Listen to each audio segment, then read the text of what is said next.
Las encuestas nos muestran un gran cambio en la carrera por la presidencia de la República, especialmente después de las consultas presidenciales del pasado 8 de marzo. Este cambio tiene nombre propio: Paloma Valencia, Juan Daniel Oviedo. Después de la consulta presidencial del pasado 8 de marzo, Oviedo y Valencia participaron en una consulta que obtuvo 5.8 millones de votos, de los cuales 3.2 votaron por Paloma. Eso cambia radicalmente la competencia por la presidencia de la República y la manera en que las encuestas pueden pronosticar eventualmente cómo será esa primera vuelta a la presidencia de la República. Ya no solamente se está especulando la intención de voto de la ciudadanía desde diferentes métodos, sino que ya también se tiene una base, un conocimiento de cuántas personas votaron por la candidatura de Valencia y también cuántas personas votaron por la consulta en la que ella participó. Dos encuestas en esta semana. La primera de ellas el pasado jueves, difundida por Noticias RCN por la firma encuestadora GAD3, nos muestra a Iván Cepeda manteniendo un liderazgo, pero con una distancia cada vez más corta entre Paloma Valencia y Abelardo de la Espriella en ese segundo y tercer lugar, que antes sostenía con mucha mayor ventaja Abelardo de la Espriella.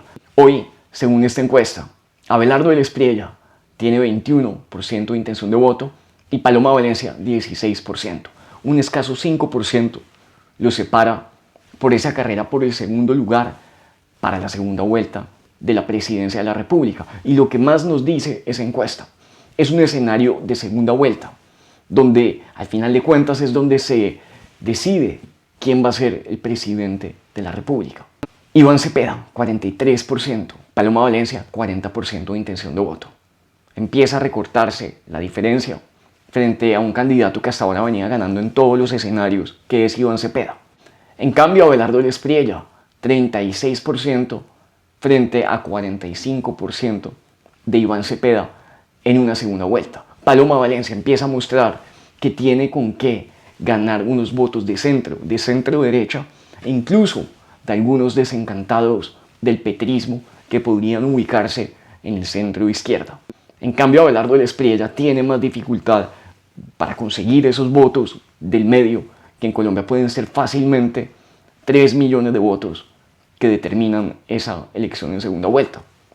Más recientemente, el Centro Nacional de Consultoría y la revista Cambio publicaron una nueva encuesta que se conoció este domingo y que cambia todo el panorama por la presidencia de la República. Por primera vez, Paloma Valencia, con un 22% de intención de voto, después de esa gran consulta del 8 de marzo, supera en intención de voto y además con una diferencia amplia a Abelardo de la Espriella, que se mantiene en 15% de intención de voto.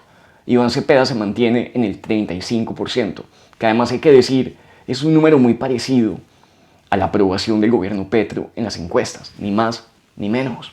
Y aunque es un número muy importante para un candidato que va punteando y que va manteniendo ese liderazgo, también es cierto que más de un mes sin subir en esa intención de voto hace que en la campaña de Iván Cepeda empiecen a preguntarse qué se puede mejorar en esta recta final, ya que hasta ahora esos números no parecen crecer como deberían estar creciendo para un candidato que busca ganar la presidencia de la República. En cambio, Paloma Valencia parece crecer por lo menos en un 10 a 15% de intención de voto frente a las últimas 3 o 4 semanas. Y eso tiene nombre: la Gran Consulta por Colombia, la alianza con Juan Daniel Oviedo, el acercamiento con todos los que participaron en la Gran Consulta por Colombia y que hoy apoyan esa candidatura, que vista entre las campañas de la Espriella y la de Iván Cepeda, pues se ve como algo más intermedio y como algo más moderado, incluso más central, teniendo en cuenta quiénes son los dos que venían hasta ahora punteando en las encuestas en Colombia. Un resultado que hasta ahora puede cambiar día por día. Todo puede pasar en esta recta final por la presidencia de la República. Esperemos sorpresas, esperemos cambios, esperemos obviamente apoyos. Hay candidatos que renuncian. Renunció la semana pasada Juan Fernando Cristo para apoyar a Iván Cepeda. Renunció el exministro del Interior Daniel Palacios para apoyar a Paloma Valencia. esta recta final está lejos de estar definida. Y de hecho, encuestas como estas nos muestran que todavía pueden seguir muchas sorpresas llegando en el día a día. Se habla mucho del resultado de las elecciones al Congreso, de cómo le fue al partido de gobierno, al pacto histórico, cómo le fue al Centro Democrático luego de haber sido por estos 4 años partido de oposición al gobierno Petro. Pero hay que hablar de una silenciosa mayoría en el Congreso de la República de la que poco se habla. 4 partidos sostienen más del 30% de los votos en el Congreso y en el pasado ya han actuado como bloque electoral. Todo puede indicar que esta vez lo van a hacer de una manera similar. Partido Liberal, Partido Conservador, Partido de la U y Cambio Radical. Partidos que en este gobierno, con la excepción de algunos integrantes del Partido de la U y de Cambio Radical, especialmente en el Senado de la República, que se opusieron al gobierno Petro, esos partidos actuaron como bloque en algunas de las reformas más importantes del gobierno Petro, como la reforma laboral y la reforma pensional.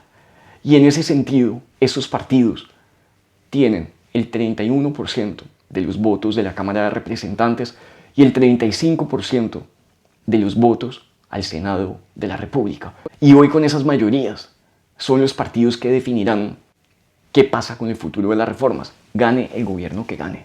¿Por qué? Porque hasta ahora el petrismo cuenta con cerca del 25% de los votos en el Congreso y el uribismo y los partidos de oposición, Centro Democrático, en una eventual alianza con Salvación Nacional, mantienen cerca del 21 o 22% de esos votos al Congreso.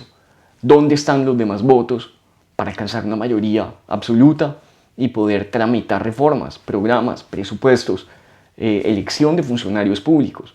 Están en esos 4 partidos que hoy tendrán en el Congreso de la República por los próximos 4 años una fuerza y una capacidad de negociación supremamente elevados.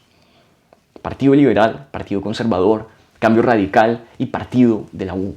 Habían perdido algunas curules frente al Congreso anterior, pero siguen manteniendo esta silenciosa mayoría que será determinante para cualquier gobierno que llegue al poder. A cambio, ¿qué piden esos partidos? Siempre ministerios, direcciones de entidades, participación en los gobiernos. Y si bien está lejos de ser la primera vez que esto ocurre en la política colombiana, cada vez esos partidos pierden más su razón de ser y se centran ya no en tener candidatos a la presidencia, que hace muchos años dejaron de tenerlos, y en cambio al final de cuentas apoyar a un candidato que vaya a ganar, o incluso apoyar al presidente electo una vez ha llegado al cargo, como lo hicieron los conservadores en el caso de Petro, algo que en cualquier otro momento de la historia de Colombia nadie hubiera imaginado. El Partido Conservador apoyando a un gobierno de izquierda. Y esto tiene un nombre, burocracia.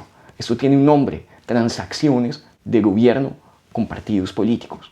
Está lejos de ser una novedad en la política de Colombia, pero lo que hay que decir es que en esta forma de concebir la política, de transacciones a cambio de apoyos, nacen muchos de los principales problemas que afectan a la democracia colombiana, como la corrupción, la pérdida de confianza de la ciudadanía en sus instituciones y un sistema de partidos cada vez más abstractos de cualquier ideología, cada vez más lejanos de cualquier orientación y proyecto político. Y en cambio partidos encargados de entregar apoyos a cualquiera que sea el gobierno de turno y de ponerse la camiseta de turno con cualquier gobierno que esté en el poder. Y hoy, antes de terminar con el otro lado del análisis, nos van a decir esta vez que hay que votar por Iván Cepeda a la presidencia de la República, como lo dijeron hace 4 años, para defender el acuerdo de paz, para defender ese acuerdo de 2016, que muchas veces hemos defendido desde la ciudadanía. Pero hay una gran mentira que nos están diciendo aquí. No podemos olvidar y tenemos que recordar permanentemente en el debate público que si alguien ha hecho daño, ha desprotegido el acuerdo de paz de 2016, ha sido el gobierno Petro, con su fórmula muy fallida de la política de paz total, que dio toda clase de beneficios, privilegios y segundas oportunidades a las disidencias de las FARC que habían incumplido el acuerdo inicial de 2016. El acuerdo tenía clarísimamente contemplado que quienes lo incumplieran perdían los beneficios, y ese era un incentivo para el cumplimiento del acuerdo de paz. La política de paz total del presidente Petro y su candidato a la presidencia, Iván Cepeda, que es nada más y nada menos que el arquitecto de la política de paz total, ha desprotegido por completo la implementación y el cumplimiento de los acuerdos de 2016. Ahora hemos visto recientemente que la segunda Marquetalia, una de las disidencias de las FARC, mientras negociaba con el gobierno Petro y gozaba de los privilegios amplios de la política de paz total, asesinó al senador Miguel Uribe Turbay, líder de la oposición al gobierno Petro en el Senado de la República, mientras negociaba con el gobierno en el marco de unas negociaciones de paz que, hay que decirlo, al país no le han dejado ningún tipo de beneficio, y en cambio sí un gran incumplimiento del acuerdo de paz, una gran desprotección de la seguridad nacional y un detrimento muy grande en materia de orden público. Cuando nos digan que hay que votar por Iván Cepeda para apoyar el acuerdo de paz, para defenderlo, para hacerlo implementar, recordemos esta gran mentira y este gran error en política de paz del cual es responsable el gobierno Petro. Este es el otro lado del análisis. Soy Fernando Posada y si les gustó este video, los invito a suscribirse a mi canal, a darle like al video y a ver todas las entregas que semanalmente estaremos compartiendo con ustedes aquí.